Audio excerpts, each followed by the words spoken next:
Many leaders fear failure, but the really good ones know that failure is the tax you pay for growth. Come on, let's go. I don't know what comes next, but I couldn't care less. I refuse to be stressed. There's no fear in my chest. Hit a move with my steps. Walk away from the pain I've been through. This feeling I'm feeling is brand new. This the moment I break through. Welcome to 10-Minute Masterclass, your weekly mic drop for business breakthrough.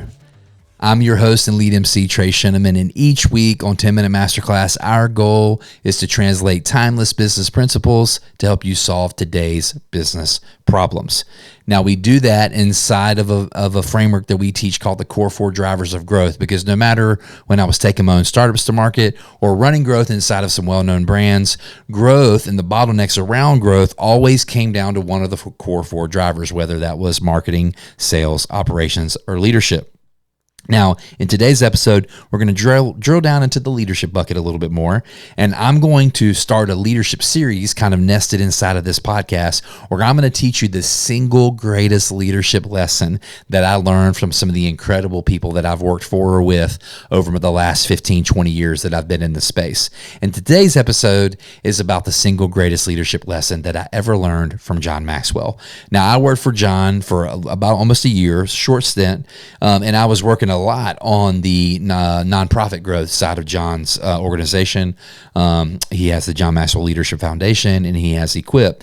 And it was in that season that I got to sit in on a talk that John did, and he delivered a quote that was from one of his many books. I really do think John's written, I think, something like 105, 110 books at this point, which is just profound. He writes for 30 minutes every day and has for 50-something years, and that's how all the books happen, which is just a whole nother lesson in and of itself. But in this talk, he referenced this quote from one of his books, and man, this concept that he shared in that day just really struck a chord with me, and it's been a real like hallmark guiding kind of a clarion call principle on my life ever since. And I want to get the quote right, so I'm literally going to read it to you. I want to get it exactly right. The more you do, the more you fail. The more you fail, the more you learn. The more you learn, the better you get. And it's in that quote itself that I realized that there is a lot to be said about running into failure as a teacher, viewing failure as the university everyone has to get a degree from, whether you like it or not, and really thinking about it more as a lesson experience, less as a losing experience, because truthfully, if you learn, do you ever really lose? Is anything ever really lost? And that mindset that came out of that quote really drove a hyper period in my career running growth inside of Maxwell's organization and several others after that inside my own company now. So I really want to take this quote from Maxwell and kind of teach you the system around failure, the system, the approach to learning that I've sort of replicated in my own life using this quote as a guide. So the first part is, the more you do, the more you fail. Here's the principle.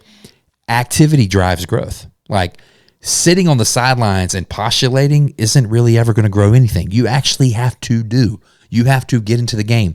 At Herald, one of our core values is tenacity, which we call champions grit, which is we're going to be in the dirt, like in the sand, in the arena. We're not going to be people in the crowd, like jeering at the people down, actually giving it a show. We want to be in the game. You're an entrepreneur. Clearly you should want to be in the game, but more than just activity, it's understanding that if you actually haven't failed recently, you're probably not pushing yourself hard enough. Like, you should be pushing on the boundaries of who you are as a leader. I've got a stat for you. I mean, whether you want to get into if LeBron is up there yet or not, in my opinion, maybe it's a generational thing. Michael Jordan is still the greatest basketball player of all time, and it's probably still not close, not necessarily because of all the scoring titles and the championships, because of the way that guy played defense. But more than that, would you know that Michael Jordan missed 26 game winners? Of course, everybody's seen the footage of all the game winners he hit, but he missed 26 game winners in his career, thousands of free throws. You know, he had an incredible shooting percentage, but it was rarely over 50%, which means he missed more shots than he made. Like, we get stuck on the fact that Failing is a part of taking action. So stop over planning and start taking action. Imperfect action is the key here. If you're waiting on the perfect time, you shouldn't be in business because it doesn't exist. Are you ready for predictable growth in your business? Then I encourage you to check out the Compass Method. It's the unique framework we use for businesses to help them grow to $10 million and beyond.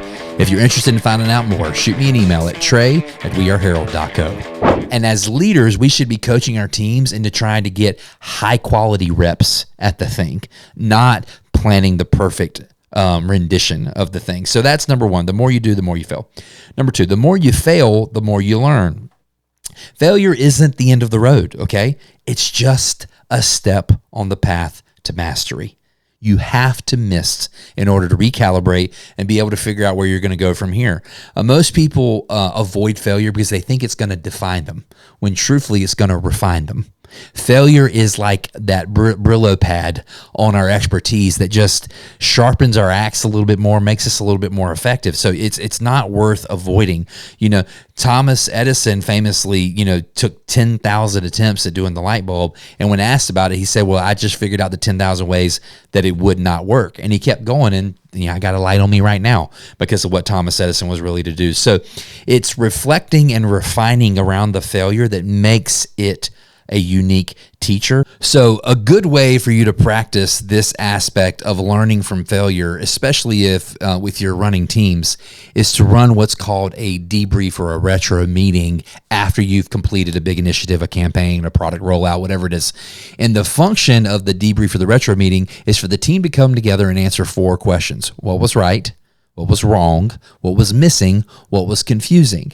Now, you'll notice that 3 of those 4 are about what didn't go right. That was what was wrong, what was missing, or what's confusing. And in this meeting, it is my experience that leaders should go first. You should come to that meeting with your own answers to those questions, and you should model vulnerability and your own willingness to admit failure and to learn from it. And that's how you show that you're actually willing to do the work that this principle teaches. And then lastly, the more you learn, the better you get. Growth is a cycle. It's not a destination. Growth has never been a one-time event. It's a continuous loop of doing, failing, learning, improving. Sometimes I teach it as you got to ideate about what you want to do. You got to implement on what you're going to need to do. You're going to iterate on what you did. And in doing those 3 things, you're eventually going to innovate on where you're trying to go. I think about Bezos at Amazon. Yeah, Alexa, I got like 2 Alexas in my house, 3 Alexas in my house, but Alexa was the byproduct of the failed Fire phone. Like nobody even remembers he did. And hey, newsflash, he lost $170 million on the Fire phone before he came up with Alexa. And now Alexa is something we all know. So if you're not reviewing your failures, then you're never going to have a chance to systematize your growth, that loop, that growth loop we just talked about. It is in the failures that you find the bigger unlocks. So a question you can ask as a leader is, what's the next most intelligent risk we should take, even if we fail? That's a really profound leading question to always ask yourself. Just quickly, because I am a huge John Maxwell fan, let me just give you 3 quick other honorable mention John Maxwell lessons. Number 1, everything rises and falls on leadership. The translation is, if you want to fix your business, fix your leadership first. Number 2, people don't care how much you know until they know how much you care. People follow leaders, not resumes, so make sure you're somebody worth following. And third, you will never change your life until you change something you do every day. Growth is in the small iterative adjustments, not the big splashes. As always, I hope you got something awesome out of this podcast. If you haven't had a chance to go and follow us, subscribe, smash the subscribe button. We'd love for you to do that. We're going to be dropping this content like this every week. And again, in this leadership bucket over the coming weeks, I'm going to teach you more incredible lessons from great leaders like John, like Dave Ramsey, like Brendan Burchard, and others that I had the privilege of sitting under their tutelage. So I hope you'll come back, if nothing else, just for the leadership content that the podcast is going to deliver. I hope you've gotten something valuable out of this. Remember, get in the game.